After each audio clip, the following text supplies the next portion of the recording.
배가 난파되게 되었습니다. 우여곡절 끝에 이 사람이 어떤 섬의 무인도에 도착을 했어요.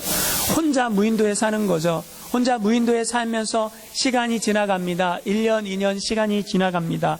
그런데 무인도에 사는데 어느 날 그 무인도 앞을 커다란 배가 지나가게 됐어요. 커다란 배가 지나가게 되니까 자기를 발견해달라고 옷을 벗어갖고 막 흔드는 거예요. 저 여기 있습니다. SOS 살려달라고, 나를 좀 봐달라고. 이렇게 막 흔드는데 다행히도 그 배가 이 사람을 발견을 한 거예요. 그래서 배가 그 무인도에 정착을 합니다. 그리고 선장이 딱 내렸어요. 내리면서 무인도를 이렇게 차차히 둘러보는데 이 오두막이 세 채가 딱 있는 거예요. 오두막이 세 채가 있어갖고 선장이 저 오두막은 뭡니까? 저거요. 저 첫 번째 오두막, 저거는 제가 살고 있는 집입니다. 이렇게 얘기를 했어요. 그래요? 그럼 옆에 있는 그 오두막은 뭐예요? 저거요. 제가 다니는 교회입니다. 이렇게 얘기를 했어요. 그래요? 그럼 저 세 번째 오두막은 뭐죠? 저거요. 저거 제가 예전에 다녔던 교회입니다. 이렇게 대답을 했습니다. 무슨 말인지 이해가 되십니까? 현대인들이 교회를 어떻게 생각하는지 우스개 얘기로 누군가 지어낸 얘기입니다. 사람들은요, 자기 마음대로 교회를 생각을 합니다. 저는 지난주에 교회란 무엇인가 이런 제목으로 여러분과 함께 하나님의 말씀을 나누었습니다. 사람들은 교회를 다니면서 교회에 대한 자기 생각이 있습니다. 자기 생각, 내가 가지고 있는 자기 생각이 성경이 말하는 교회관은 아닙니다. 그런데 사람들은 내가 가지고 있는 내 생각이 성경이 말하는 교회관과 일치해야 된다고 우격다짐하고 있죠. 여러분이 아무리 여러분이 가지고 있는 교회에 대한 생각이 맞다라고 생각을 해도 그것이 성경과 맞지 않으면 여러분이 가지고 있는 교회관은 아무것도 아니라는 것입니다. 스위스의 개혁주의 신학자 에밀 브로너는 교회에 대한 사람들의 오해에 대해서 4가지로 얘기를 했다고 제가 지난주에 말씀을 드렸습니다. 교회를 어떻게 생각하느냐? 사람들은 학교라고 오해한다라는 거예요. 사람들은 교회는 친목단체라고 오해한다라는 거예요. 사람들이 교회를 구제단체다라고 오해한다라는 거예요. 그리고 사람들은 교회를 불의에 저항하는 저항단체다라고 오해를 한다라는 거예요. 아무리 사람들이 그렇게 생각을 해도 그것이 교회는 아니라는 것입니다. 여러분, 지난주에 제가 여러분과 나누었던 말씀은 기억나십니까? 교회의 주인은 누구이십니까? 예수 그리스도라는 거죠. 이 분명한 고백이 없으면 교회가 교회될 수 없다라는 거예요. 교회의 주인은 예수님입니다. 그 주님이 원하시는 교회는 무엇입니까? 질서가 있어야 된다라는 거예요. 오늘날은 질서가 없는 세대입니다. 포스트 모던 시대의 특징은 모든 권위를 다 끌어내리는 시대에 우리가 살고 있어요. 그래서 권위에 대한 도전이 굉장히 심각한 시대에 살고 있습니다. 그 권위에 대한 도전의 끝에는 누가 있는 줄 아십니까? 하나님이 계십니다. 하나님의 권위를 끌어내리려고 하는 거죠. 그래서 교회는 질서가 없이는 교회가 될 수 없다라는 거예요. 그래서 교회 안에 그런 질서가 세워지기 위해서 훈련이 필요합니다. 훈련을 받지 않으면, 훈련받지 않은 사람들은 다 자기가 생각하는 게 교회다 이렇게 생각을 한다라는 거예요. 그러나 그렇지 않습니다. 교회란 하나님께서 말씀하시는 것이 있고 훈련받아야 성숙할 수 있고 성숙한 교인이 되어야 하나님의 영광을 드러낼 수 있다. 이것이 지난주에 제가 여러분에게 나눴던 하나님의 말씀입니다. 이제 저는 교회가 무엇인지, 교회는 어떻게, 어디에 기초를 두었는지, 어떻게 시작이 되었는지, 교회가 해야 될 사명은 무엇인지 성경이 말하는 그것을 여러분과 함께 나누려고, 몇 주간 동안 나누려고 합니다. 오늘 말씀의 제목이 무엇인 줄 아십니까? 교회의 기초라는 거예요. 교회의 기초. 여러분, 교회는요, 인간이 필요해서 만든 것이 아닙니다. 교회의 기초가 있다라는 거죠. 여러분, 하나님이 구약 성경을 보면 하나님이 교회의 모형을 몇 가지 얘기하십니다. 신약 시대에 보니까 예수님이 그 교회를 새롭게 디자인하십니다. 그리고 기초를 놓으십니다. 그리고 예수님이 놓으신 그 기초 위에 성령님이 기름 부어 교회가 탄생합니다. 이것이 교회의 역사라는 거죠. 여러분, 우리가 먼저 알아야 될 게 있습니다. 구약 성경은요, 교회의 모형에 대해서 얘기를 하고 있다라는 거예요. 구약 성경에 나타난 첫 번째 교회의 모형은 무엇이냐? 노아의 방주라는 것입니다. 노아의 방주가 교회의 모형이라는 거예요. 노아의 방주 그러면 여러분 무슨 생각이 드십니까? 노아의 방주는요, 유람선이 아니에요. 노아의 방주는 구조선이라는 거죠. 왜 그렇습니까?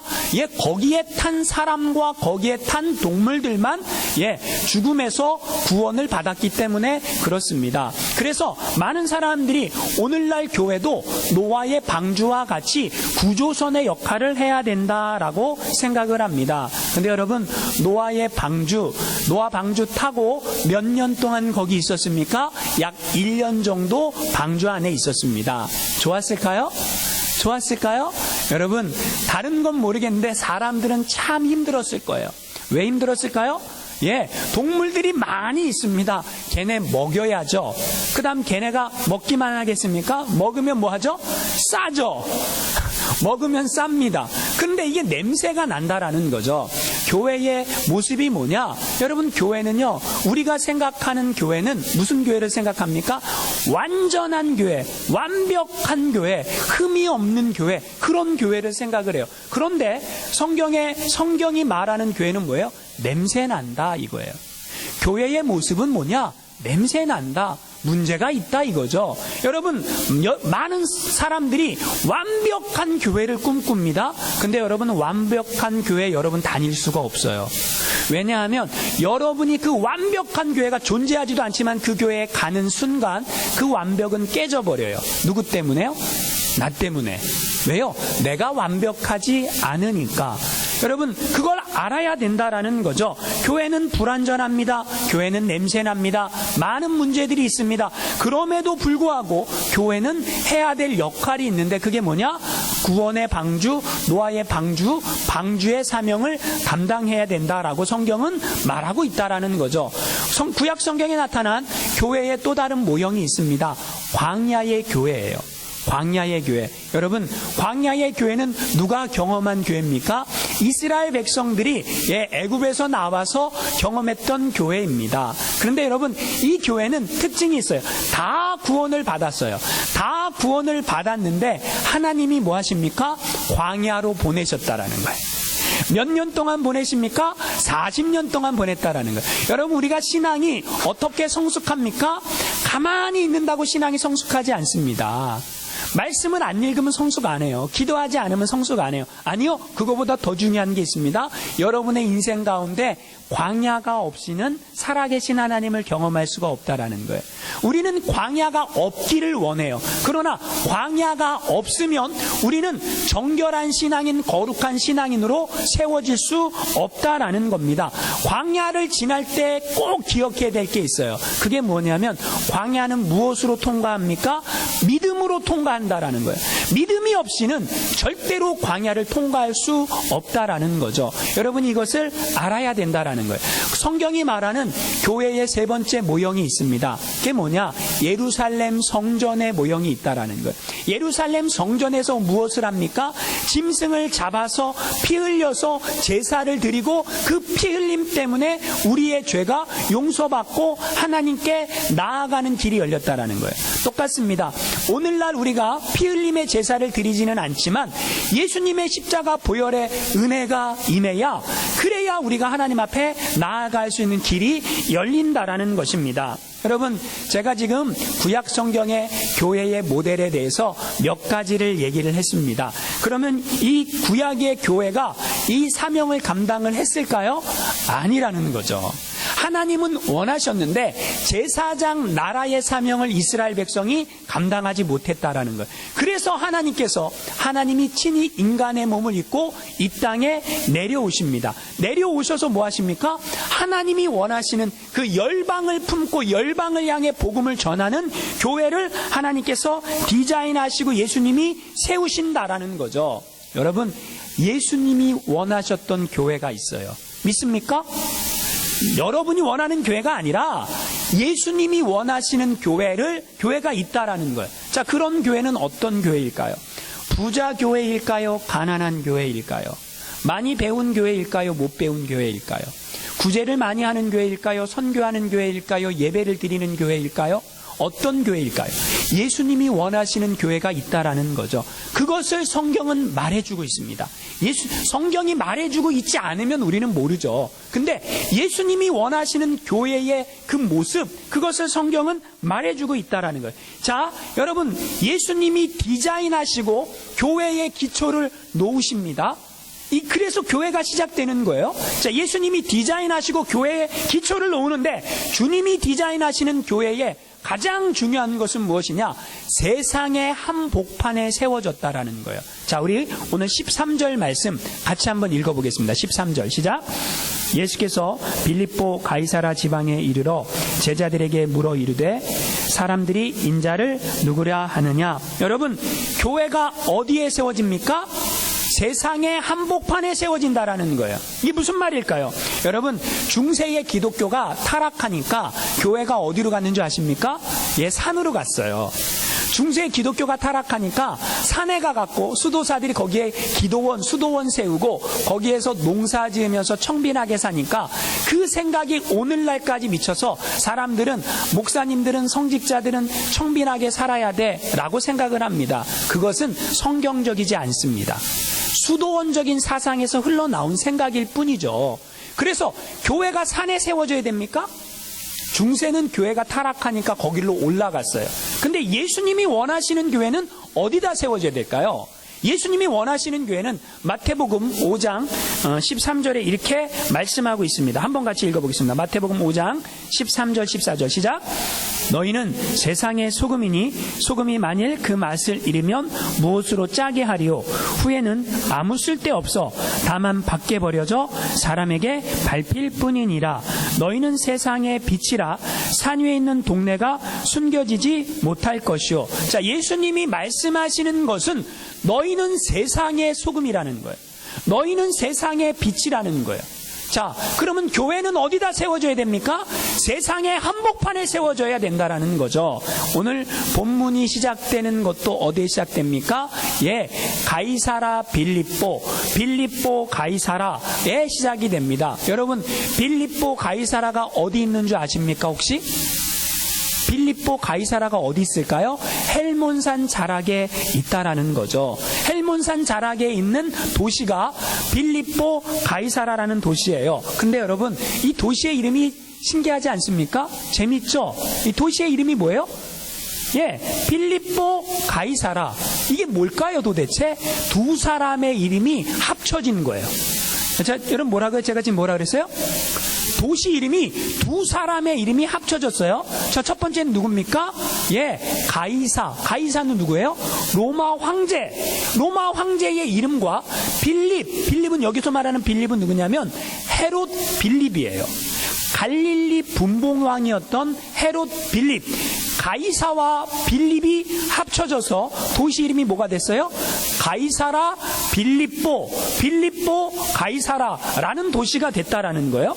자, 그럼 이 도시를 헐몬산 자락 한가운데다가 세웁니다. 근데 여러분 중요한 게 있어요.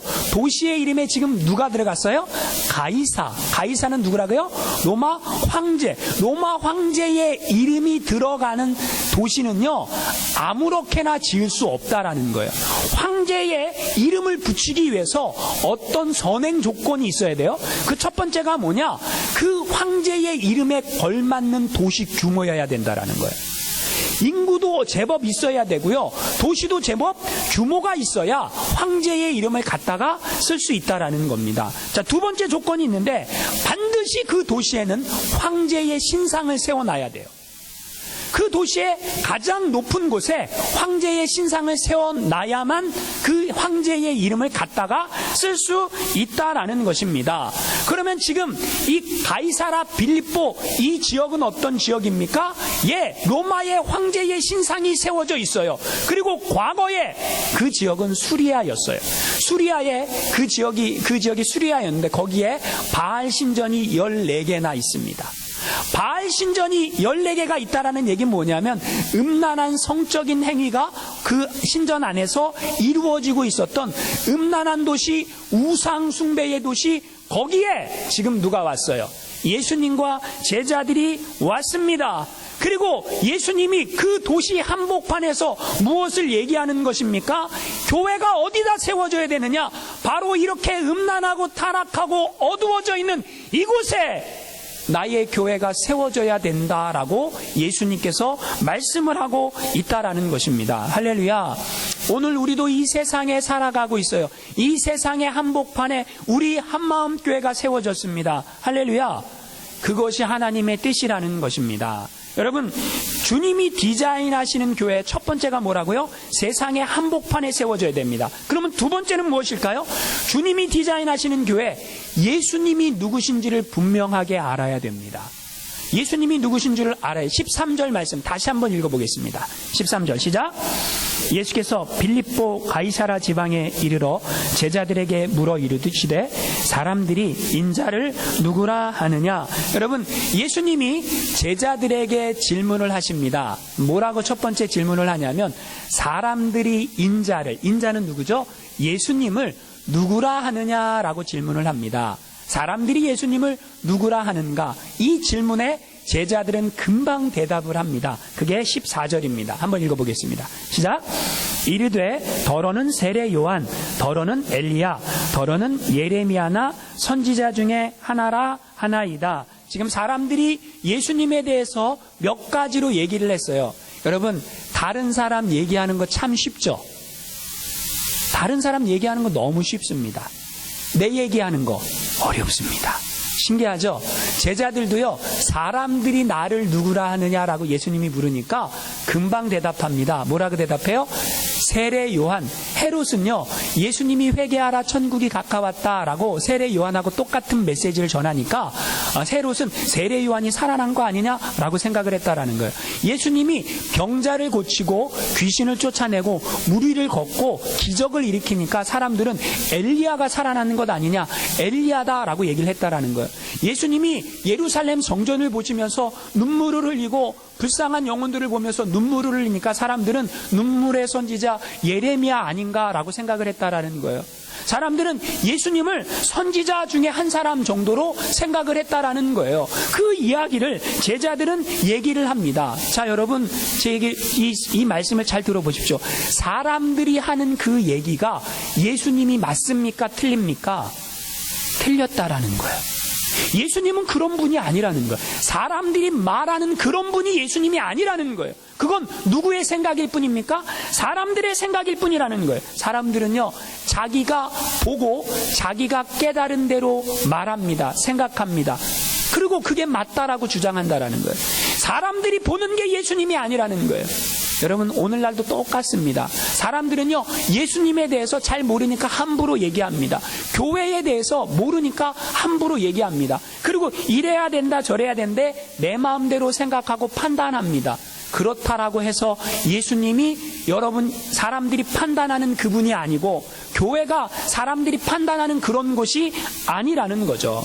부산에 있는 세계로 교회의 손연보 목사님이 책을 썼는데 이런 책을 썼어요. 목사님 전도가 너무 쉬워요. 그 책에 나오는 이야기입니다. 이분이 전도사 시절에 온 마을 사람들을 다 합해도 300명밖에 안 되는 그 마을에 교회에 부임을 했습니다. 첫 번째 예배를 드리는데 예배당이 29평, 한 1000스퀘어피트 정도 되는 예배당 안에 전체 교인이 다 24명이 모여서 예배를 드립니다. 근데 예배가 끝난 다음에 남선교회에 무슨 모임이 있다 그래서 이 전도사님이 이제 예배 끝난 다음에 남선교회 모임에 갔습니다.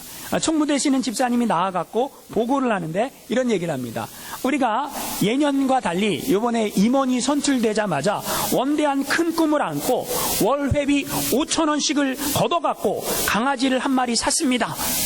그리고 그 강아지를 지금 어느 집사님이 키우고 계시는데 아주 잘 크고 있습니다. 이제 제법 통통 살이 쪄갖고 우리가 계획한 대로 잘 될 것 같습니다. 이렇게 얘기를 하는 거예요. 그리고 이제 끝났어요. 이 전도사님이 이게 도대체 무슨 얘기인가 속으로 생각을 해보니까 이 남선교회가 뭐예요? 이 남선교회가 개판이구나. 무슨 말입니까? 남선교회가 1년 동안 사업 계획을 했는데 강아지 한 마리 사갖고 키워갖고 복날 개고기 잔치 하는 게 그 사업 계획 다라는 걸 알게 됐어요. 이런 남선교회가 주님의 교회의 주체가 된다면 주님의 교회는 뭐잖아? 망하겠구나. 교회가 문 닫게 생겼구나. 큰일 났구나. 갑자기 서글픈 생각이 들었어요. 생각해보니까 사람들이 교회에 대해서, 주님의 교회에 대해서 너무너무너무 오해하고 있어요. 그냥 교회가 무슨 친목의 장인 것처럼, 어떤 친목 단체하고 내가 좋아하는 사람 만나는 곳으로 오는 것처럼 착각하고 있더라는 거죠. 그래서 너무너무 마음이 아파 하나님 앞에 회개 기도했어요. 성도들이 회개 기도 안 하니까 전도사님이 회개 기도했어요. 뭐라고 기도했을까요? 하나님 용서해 주세요. 마귀에게 다 속았습니다. 교회가 뭔지 모르고 다 속아갖고 사람들이 교회가 해야 될 복음을 증거하는 일은 하지 않고 엉뚱한 일만 하고 친교만 하고 있고 놀기만 하고 있고 그게 교회가 해야 될 일인지 알고 복음 전하는 하나님의 역사를 이루지 못하고 있습니다. 용서하여 주시옵소서라고 회개 기도를 하고 남선교회를 없애버리고 여선교회를 없애버렸어요. 왜요? 그게 그 역할을 다하지 않고 있으니까. 그리고 이제 그 교회가 하나님의 뜻대로 어떻게 교회를 세울까 기도할 때 하나님께서 은혜를 부어주셔서 지금은 정말 교회 이름대로 세계로 나아가는 교회가 돼서 5,000평 대지 위에 3,000명 들어가는 그런 예배당을 세우고 성도들이 3,000명 이상 부흥하는 그런 역사를 이루는 교회가 됐다라는 거예요. 할렐루야. 그 교회의 다른 이야기입니다. 교회가 성장을 했어요. 그래서 이제 임직을 하게 됐어요. 권사님들도 임직을 하고 장로님들도 임직을 하고 임직식이 다 끝났습니다. 그랬는데 어느 권사님이 임직은 받아놓고 열심을 안 내는 거예요. 목사님이 권면을 합니다. 권사님 새벽기도 나오서 열심히 기도도 하시고 그러셔야 권사님 체면이 서지. 이거 권사 임직 받아놓고 말만 권사고 아무것도 안 하면 되겠습니까? 근데 이 권사님이 너무 바쁜 거예요. 뭐가 바쁜가 봤더니 고추밭에 가갖고 고추 농사하느라고 그냥 고추밭에 가서 벌레 잡고 약 치고 고추 농사해갖고 그걸 이제 농사를 잘 지은 다음에 나중에 자녀들에게 주려고 그 기쁨 그 낙수로 살아가고 있는 거예요. 목사님이 가갖고 다시 권면합니다. 권사님 하나님의 일에 이렇게 관심이 없고 이렇게 농사 짓는 데만 관심을 많이 가져갖고 큰일입니다. 하나님이 기뻐하지 않습니다. 권사님 제발 신앙생활 잘했으면 좋겠습니다. 이렇게 권면을 했습니다. 그런데 아무리 권면을 해도 뭐예요? 안 듣는 거죠. 안 들을 때 누가 역사합니까? 하나님이 역사하셔야죠. 그래서 목사님이 어느 날 기도하는데 새벽에 하나님의 음성이 들린 거예요. 뭐라고? 손 목사야 네가 그 고추밭에 고추를 다 뽑아버려라 이렇게 음성이 들려요. 이게 성령의 음성일까요? 악령의 음성일까요? 여러분 이게 성령의 음성입니까? 악령의 음성입니까? 그러니 목사님이 설교를 준비해도 자꾸 하나님이 손 목사야 가서 그 고추밭에 고추를 다 뽑아버려라 계속 얘기를 하는 거예요. 그래갖고 이게 안 되겠어요. 하나님의 음성인 줄 알고 수소문해갖고 권사님이 어디다 농사를 짓는지 찾아가 보니까 9월 중순 어느 이렇게 이제 가을로 들어가는 그런 시점에 딱 가보니까 아니 권사님 고추밭을 찾았는데 다른 고추밭은 비교가 안 되는 거예요. 얼마나 정성을 들여서 고추를 냈는데 고추 열매들이 그냥 다 실하게 열려 있는데 정말 끝내주는 고추밭을 만들어 놓고 있는 거예요. 그래갖고 이제 하나님의 음성 듣고 고추를 다 잘라내야 되니까 옆집에서 낫을 빌려갖고 낫질을 하는데 기둥을 세워놔갖고 이게 낫질이 안 되는 거예요. 안 되겠다. 목사님이 우통을 벗고 그냥 장갑을 끼고 그냥 손에 물집이 잡히도록 뽑았어요. 계속 뽑는데 얼마나 넓은지 힘들어갖고 이제 도저히 안 되겠다 싶어갖고 한 3분의 1 정도 남기고 목사님이 돌아왔습니다. 목사님이 돌아가고 난 이후에 권사님이 그 고추밭에 갔는데 어떤 일이 일어났습니까? 고추가 다 뽑혔어요. 권사님이 심장이 벌렁벌렁 손이 벌벌벌벌 막 떨리고 막 난리가 난 거예요. 그래갖고 여러분 인생을 살다가 언제 사람들이 하나님 찾죠? 꼭 문제가 생겨야 하나님 그래요. 그 전까지는요, 하나님한테 매맞기 전까지는 절대로 하나님 안 그래요. 그죠? 그래서 이 권사님이 그제서야 이제 목사님한테 간 거예요. 목사님, 제가 누구한테 원수진 일도 없고, 착하게 살았는데, 갑자기 저한테 왜 이런 일이 일어났는지 모르겠습니다. 막 심장이 뛰고 막 손이 다 떨립니다. 누가 제 고추밭을 다 망가뜨려 놨습니다. 이렇게 얘기를 한 거예요. 목사님이 권사님 얘기를 딱 듣고 있다 이렇게 얘기합니다. 권사님, 제가 그랬어요. 그러니까 권사님이 목사님한테 얘기합니다. 목사님이요? 그럴 리가 없지요. 목사님이 그럴 리가 없죠. 목사님 그런 분 아니시잖아요. 근데 목사님이 이제 권사님한테 이렇게 얘기합니다.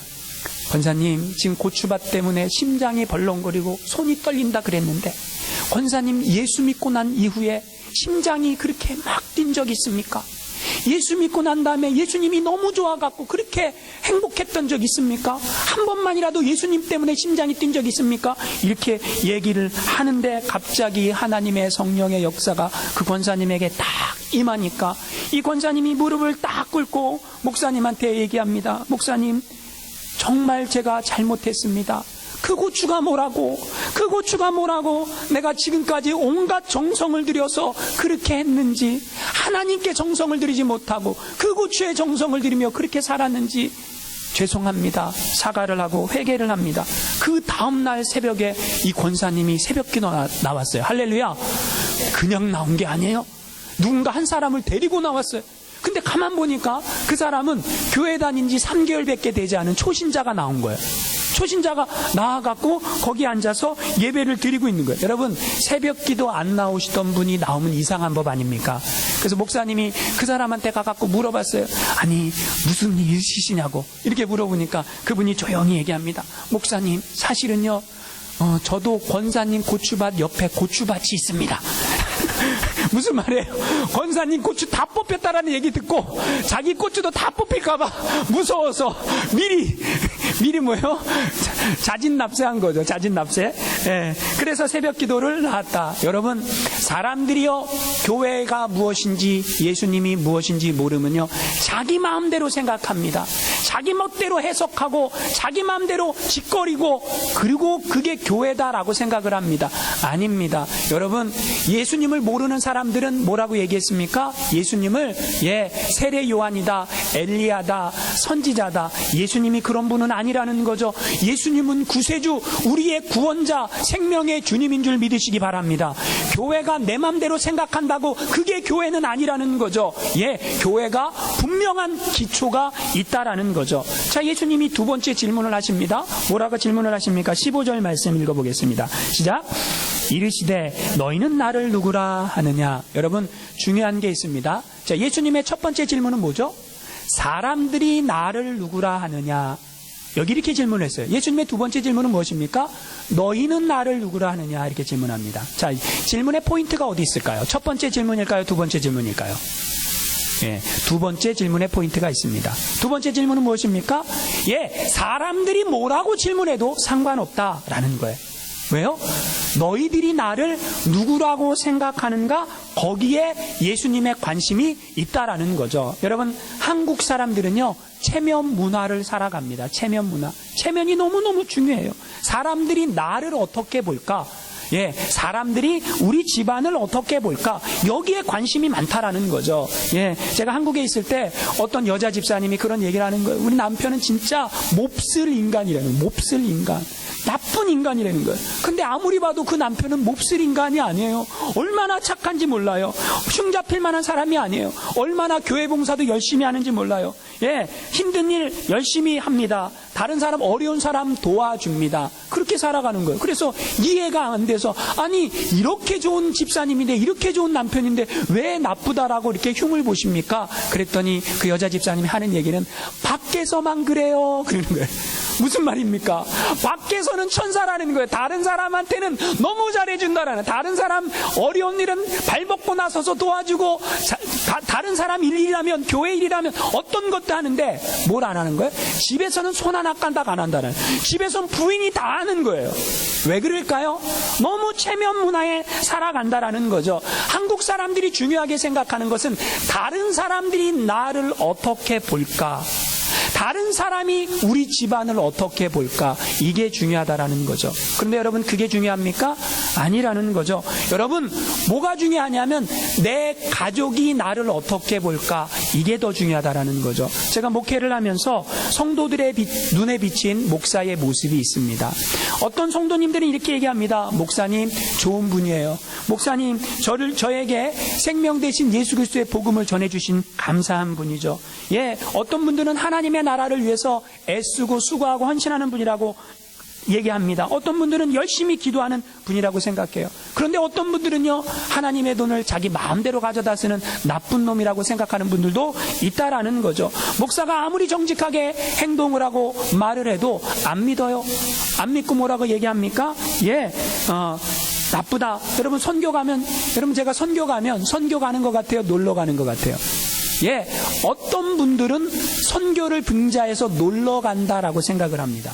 그러니까 여러분 어쩔 수가 없는 거예요. 마음대로 생각합니다. 그러니까 어떤 분들의 눈에는 좋은 사람이고 어떤 분들의 눈에는 나쁜 사람이라는 거죠. 근데 여러분 저는 거기에 그렇게 크게 관심을 안 갖습니다. 더 중요한 게 있다라는 거죠. 그게 뭘까요?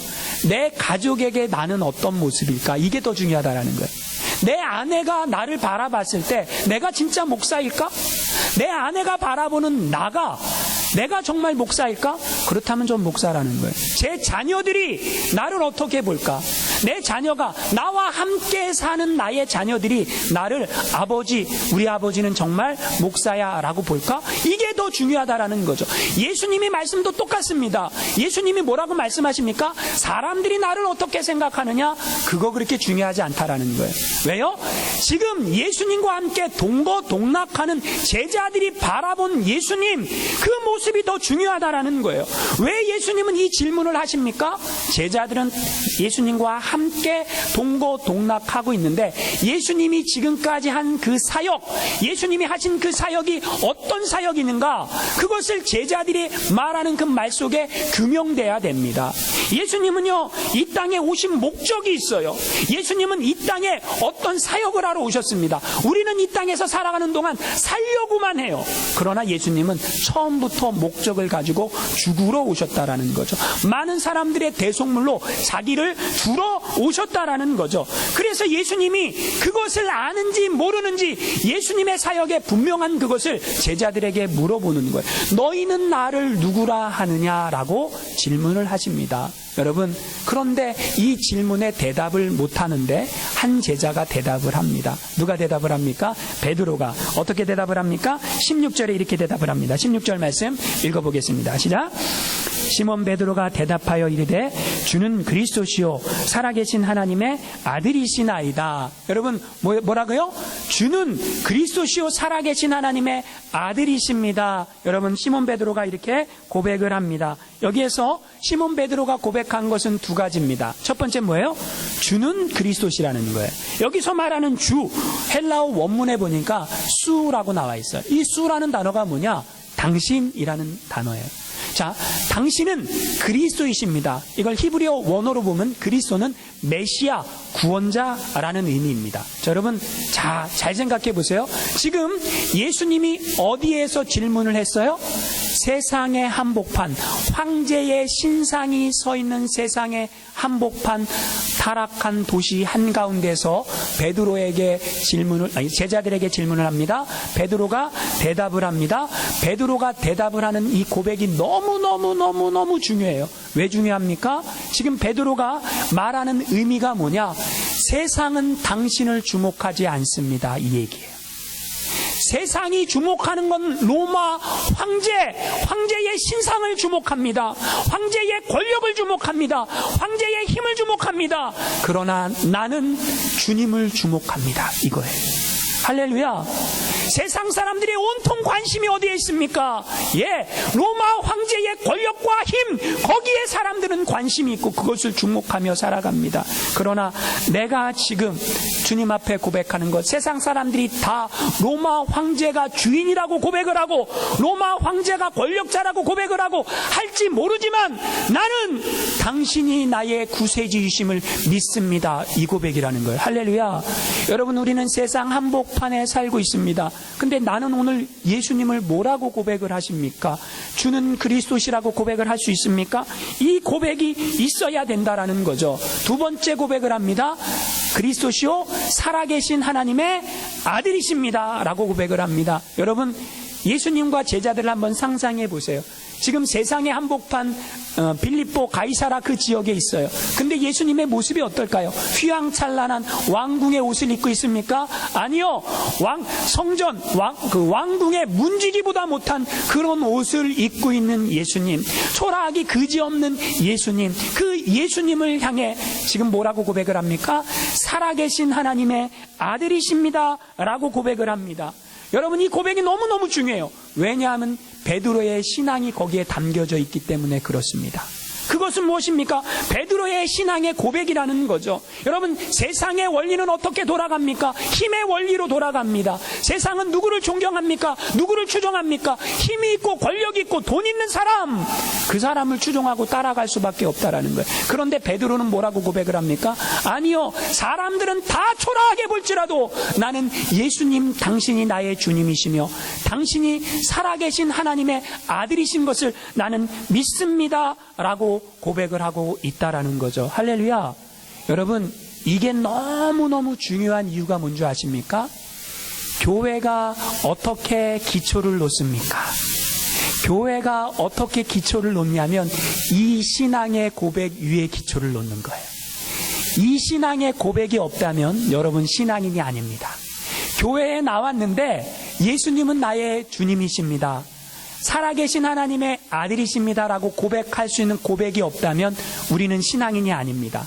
만약에 여러분, 우리 교회가 주는 그리스도시요 살아계신 하나님의 아들입니다, 이 고백을 할 수 없는 교회라면 우리는 인간의 친목 단체일지는 모르지만 교회는 아니라는 거예요. 그러나 여러분, 우리가 이렇게 체육관에서 상황이 안 좋아서 이렇게 예배를 드려도 우리가 어디에 있든지 상관없이 예수님은 나의 주님이십니다, 예수님은 살아계신 하나님의 아들이십니다, 이 고백을 할 수 있다면 그게 바로 교회라는 거예요. 그 고백을 하는 그 사람이 바로 신앙인이라는 거예요. 교회가 어디에 기초를 놓습니까? 이 신앙의 고백 위에 기초를 놓습니다. 이 신앙의 고백이 없는 교회는 교회가 아닙니다.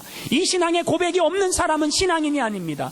오늘 나를 돌아보시고 내가 어떤 고백을 하며 주님 앞에 나왔는지 확인해 보시고, 주는 그리스도시요 살아계신 하나님의 아들입니다, 분명한 베드로와 같은 신앙 고백하며 살아가시기를 주님의 이름으로 축원합니다.